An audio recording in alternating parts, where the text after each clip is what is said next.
CM ರಾಜಕೀಯ ಕಾರ್ಯದರ್ಶಿಯವ್ರನ್ನ ವಜಾ ಮಾಡಿದ್ದಾರೆ ಸರ್. ಮುಂದೆ ಯಾವ ರೀತಿ ಬೆಳವಣಿಗೆ ನೋಡೋಣ, ಅದು ಯಾಕೆ ಆಗ್ತದೆ ಗೊತ್ತಿಲ್ಲ. ಅದು ಯಾವ ಆಧಾರದ ಮೇಲೆ. ಸೊ ಈಗಾಗಲೇ ಅಧ್ಯಕ್ಷರು ರಾಜೀನಾಮೆ ಕೊಟ್ಟಿದ್ದಾರೆ. ಸೊ ಇವತ್ತೇನೋ ಕಾರ್ಯದರ್ಶಿ ಕೊಟ್ಟಿದ್ದಾರೆ, ಕೇಳಿದ್ವಿ, ಪಕ್ಕ ಗೊತ್ತಿಲ್ಲ. ಸೊ ನೋಡೋಣ, ಅದ್ರ ಬಗ್ಗೆ ಅವರೇ ವರಿಷ್ಠರು ಅದಕ್ಕೆ ಸ್ಪಷ್ಟೀಕರಣ ಕೊಡಬೇಕು. ಗೊತ್ತಿಲ್ಲ, ಅದು ಯಾರ ಮ್ಯಾಗ ಆಗ್ತೈತೆ ಯಾರ ಮ್ಯಾಗ ಆಗೋಲ್ಲ ಅನ್ನೋದು ಇದು ವರಿಷ್ಠರಿಗೆ ಅವ್ರದ್ದು ಬಿಟ್ಟಂಥ ವಿಚಾರ. ಅದು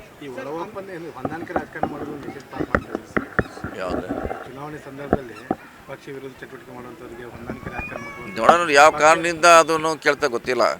ನೋಡೋಣ, ಅದು ಯಾವ ಕಾರಣದಿಂದ ಅವ್ರು ಮಾಡ್ತಾರೆ. ಇದು ಸರ್ಕಾರವೇ ಸ್ಪಷ್ಟೀಕರಣ ಕೊಡಬೇಕು ಅದಕ್ಕೆ, ನಮ್ಮ ಪಕ್ಷ. ಸರ್, ಈಗ ಪ್ರಮುಖವಾಗಿ ಸರ್ ಕೆಲವರು ಟೀಕೆ ಮಾಡ್ತಾರೆ ಸರ್. ಮೊದಲು KN ರಾಜಣ್ಣ ಇತ್ತು, ಅದಕ್ಕಿಂತ ಮೊದಲು ನಾಗೇಂದ್ರ ಇತ್ತು. ಈಗ ಮತ್ತೊಂದು ಸಮುದಾಯ ಅಥವಾ ಆ ನಾಯಕರನ್ನ ಟಾರ್ಗೆಟ್ ಮಾಡ್ತಾ ಇದ್ದಾರೆ. ಇಲ್ಲ, ಟಾರ್ಗೆಟ್ ಇಲ್ಲ. ಈಗ ಅವ್ರ ಸಮುದಾಯದವರು ಅದೇ ಸಮುದಾಯದವರು ಬರ್ತಾರೆ ಆ ಜಾಗದಲ್ಲಿ, ಬೇರೆಯವ್ರು ಯಾರು ಬರೋಲ್ಲರೇ.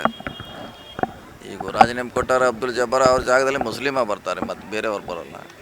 ಸರ್, ಈಗ ಕಾಂಗ್ರೆಸ್ನಲ್ಲಿ ದೊಡ್ಡ ಸಂಚಲನ, ಅಲ್ಪಸಂಖ್ಯಾತ ಘಟಕವನ್ನು ವಿಸರ್ಜನೆ ಮಾಡಿದ್ರು. ಇವತ್ತು ಸಿಎಂ ರಾಜಕೀಯ ಕಾರ್ಯದರ್ಶಿಯವ್ರನ್ನ ವಜಾ ಮಾಡಿದ್ದಾರೆ ಸರ್. ಮುಂದೆ ಯಾವ ರೀತಿ ಬೆಳವಣಿಗೆ ನೋಡೋಣ, ಅದು ಯಾಕೆ ಆಗ್ತದೆ ಗೊತ್ತಿಲ್ಲ. ಅದು ಯಾವ ಆಧಾರದ ಮೇಲೆ. ಸೊ ಈಗಾಗಲೇ ಅಧ್ಯಕ್ಷರು ರಾಜೀನಾಮೆ ಕೊಟ್ಟಿದ್ದಾರೆ. ಸೊ ಇವತ್ತೇನೋ ಕಾರ್ಯದರ್ಶಿ ಕೊಟ್ಟಿದ್ದಾರೆ, ಕೇಳಿದ್ವಿ, ಪಕ್ಕ ಗೊತ್ತಿಲ್ಲ. ಸೊ ನೋಡೋಣ, ಅದ್ರ ಬಗ್ಗೆ ಅವರೇ ವರಿಷ್ಠರು ಅದಕ್ಕೆ ಸ್ಪಷ್ಟೀಕರಣ ಕೊಡಬೇಕು. ಗೊತ್ತಿಲ್ಲ, ಅದು ಯಾರ ಮ್ಯಾಗ ಆಗ್ತೈತೆ ಯಾರ ಮ್ಯಾಗ ಆಗೋಲ್ಲ ಅನ್ನೋದು ಇದು ವರಿಷ್ಠರಿಗೆ ಅವ್ರದ್ದು ಬಿಟ್ಟಂಥ ವಿಚಾರ. ಅದು ಹೊಂದಾಣಿಕೆ ರಾಜಕಾರಣ ಮಾಡೋದು ಯಾವುದು ಚುನಾವಣೆ ಸಂದರ್ಭದಲ್ಲಿ ಪಕ್ಷ ವಿರೋಧ ಚಟುವಟಿಕೆ ಮಾಡುವಂಥವ್ರಿಗೆ ಹೊಂದಾಣಿಕೆ ರಾಜಕಾರಣ ನೋಡೋಣ, ಯಾವ ಕಾರಣದಿಂದ ಅದನ್ನು ಕೇಳ್ತಾ ಗೊತ್ತಿಲ್ಲ. ನೋಡೋಣ, ಅದು ಯಾವ ಕಾರಣದಿಂದ ಅವ್ರು ಮಾಡ್ತಾರೆ. ಇದು ಸರ್ಕಾರವೇ ಸ್ಪಷ್ಟೀಕರಣ ಕೊಡಬೇಕು ಅದಕ್ಕೆ, ನಮ್ಮ ಪಕ್ಷ. ಸರ್, ಈಗ ಪ್ರಮುಖವಾಗಿ ಸರ್ ಕೆಲವರು ಟೀಕೆ ಮಾಡ್ತಾರೆ ಸರ್. ಮೊದಲು KN ರಾಜಣ್ಣ ಇತ್ತು, ಅದಕ್ಕಿಂತ ಮೊದಲು ನಾಗೇಂದ್ರ ಇತ್ತು. ಈಗ ಮತ್ತೊಂದು ಸಮುದಾಯ ಅಥವಾ ಆ ನಾಯಕರನ್ನ ಟಾರ್ಗೆಟ್ ಮಾಡ್ತಾ ಇದ್ದಾರೆ.